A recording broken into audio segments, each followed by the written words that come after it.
The governor of Michigan used to work for George Soros. Who's the governor of Michigan? Think about it.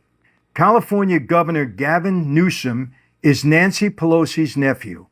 Just bear me out. Keep coming with me. Adam Schiff's sister is married to one of George Soros' sons. Who George Soros? He hates the United States. He wants to turn the United States on its head. He put all of these progressives in office.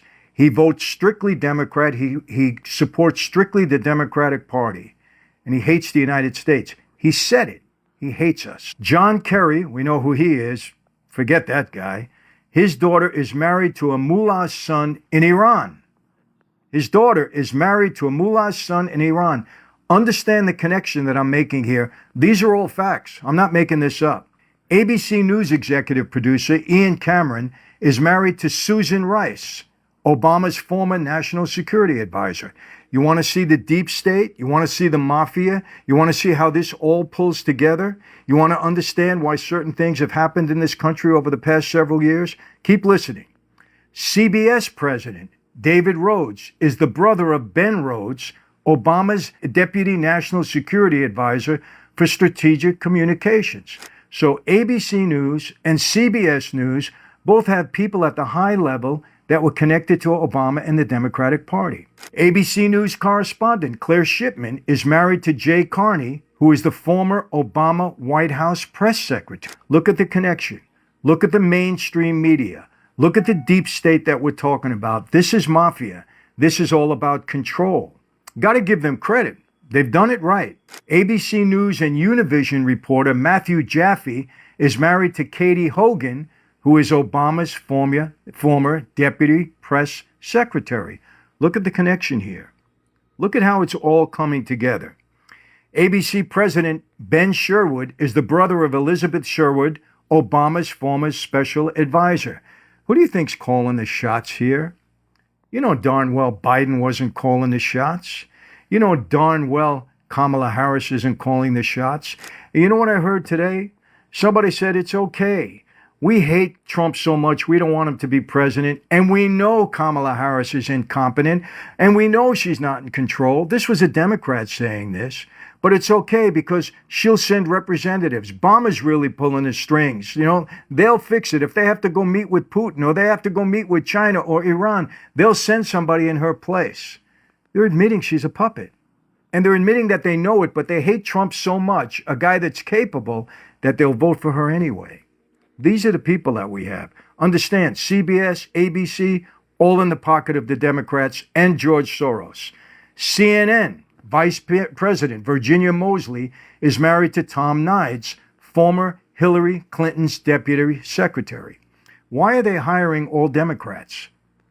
Why are they hiring all people that are related to the Democrats and none to the Republicans? Think about it. Mafia? You bet. All about power and control. They've been installing these people. They've been controlling the media. This is what it's all about. Let's keep going. This is what you call a stacked deck. If you had a hunch the news media was somehow rigged and you couldn't put your finger on it, this might help you solve the puzzle. Now you know why no one is investigated. They all have their hands in the cookie jar. You might remember James Comey, remember? Head of the FBI, who investigated the Clinton email scandal and the Clinton Foundation and made the final decision to not recommend prosecution by the DOJ. Well, listen to this. It turns out that Clinton Foundation was audited by the law firm DLA Piper. One of the executives there was in charge of the Clinton Foundation audit. Who was it? Peter Comey, James Comey's brother. Why wasn't she investigated to the full? Why wasn't she indicted? She should have been indicted. She obstructed justice. We know that. We know that there was bribes coming into the Clinton Foundation, but James Comey's brother was in charge of the investigation. This is mafia, people. Take my word for it. And it only gets worse. It gets worse. This family tree will make your head spin. The swamp is deep. And yeah, I wrote this all out. The swamp is very deep. And this was sent to me, and I just re-edited some of the things so that I can make it simpler for you to understand. All right, but this is what you got here. This is the real mafia. It's why I wrote the book. I saw this years ago, people. You got to give the Democrats smart. They did the right thing. They weren't as underhanded as Republicans. And I'm not saying Republicans are lily white. I'm not saying they're perfect, but they don't match up with the Democrats' strategy because they're underhanded. They'll stop at nothing. They don't care about violating the law. They installed all of their people in the right place. We used to do that too in the mob. Put our people in the right place in the union so that we can control them. Get our people close to government officials so we can control them. This is exactly a mafia democracy. This is what I'm talking about. Listen to this. Dominion. Remember Dominion? There was controversy about them. They're the voting machine provider. They serve 40% of the U.S. market. It's in 30 states. The state of Texas rejected the machines, and they did that for a reason. Admiral Peter Neffenger is on Biden's transition team. Neffenger was president of the board of Smartmatic. Watch the succession here. Smartmatic, another voting machine supplier, entered into an agreement with Dominion in 2009. Peter Neffenger, he was on Biden's transition team. He's part of Smartmatic, and now Smartmatic enters into an agreement with Dominion in 2009. Smartmatic counted votes in Venezuela. Smartmatic is connected to the Philippine voter fraud. Remember that whole incident? Voter fraud in the Philippines. Dominion, Smartmatic. Smartmatic is run by Lord Mark Malloch Brown, who works for George Soros. Here we have Soros again, pulling the strings in the background, putting things into place. This is mafia stuff, without a doubt. He and Brown are lifelong friends.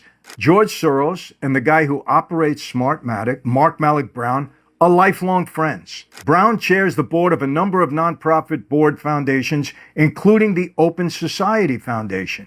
Brown chairs the Center for Global Development. Open Society, of course, is owned by who? George Soros. Look at the connection here. Look at the connection with the media. Look at the connection now with these voting machines where we had controversy. Remember Trump complaining, people complaining in Arizona that the Dominion, there was something wrong there. Who controls this? Listen closely. Smartmatic partnered with DLA Piper Global. Douglas C. Emhoff, who is that? The husband of Kamala Harris, works at DLA Piper Global. So now you got a connection to Kamala Harris with the voting machines. Douglas C. Emhoff, of course, Kamala Harris's husband. Guess who owns Dominion? Blum Capital Partners. Guess who is on the board for the company? Richard Blum. Guess who Richard Blum is? Dianne Feinstein's husband. Do you see how this all ties together to the Democrats, all the progressives? You have people in government in the Democratic Party that were controlling the outcome of Hillary Clinton and other things. And now you have the voting machines, Dominion, that services 40% of the country, is all tied up with the Democrats. And we have controversy about all of these things. Richard Blum is Dianne Feinstein's husband. Nancy Pelosi's husband is also a major investor in the company. Nancy Pelosi, she despises Donald Trump. Despises him. Her husband is on the board, controlling Dominion. An aide to Nancy Pelosi, Nadim El-Shami, was hired by Dominion Voting Systems. Well, it was an aide to Nancy Pelosi. They're not hiring Republicans. They're not hiring people close to Trump. They're hiring all Democrats. This is mafia stuff. It's all about control. And look at the control that they are having now. And it goes on and on. Dominion Voting System is listed on the Clinton Foundation website. Dominion Voting is listed as a $25,000 to $50,000 donor to the Clinton Foundation in 2014 by the Washington Post. I mean, it goes on and on and on. You must remember the Feinstein, Kavanaugh, Soros connections to understand this next information. Deborah Katz, who is Christine Ford's lawyer, remember? She was the one that made the allegations against Kaufman. Remember that. She worked for George Soros at the Open Society Foundation. Her lawyer, Christine Ford's lawyer, the one that made the whole stink and falsely accused Kavanaugh, okay, her lawyer worked for George Soros. Kamala Harris, listen to this, did not prosecute One West Bank for their fraud when she had the authority to do so, and Soros owned One West Bank. Do you see how this is all tying together? I can go on and on and on. But now you know why a woman who placed seventh, she placed seventh in her own state when running for vice president, is now the vice president. and now the Democrats' nominee for president after overthrowing Joe Biden. But these same people who are all corrupt will tell you Trump is the problem. He's the liar, he's the felon, and that he's a threat to democracy, and mean tweets have upset you.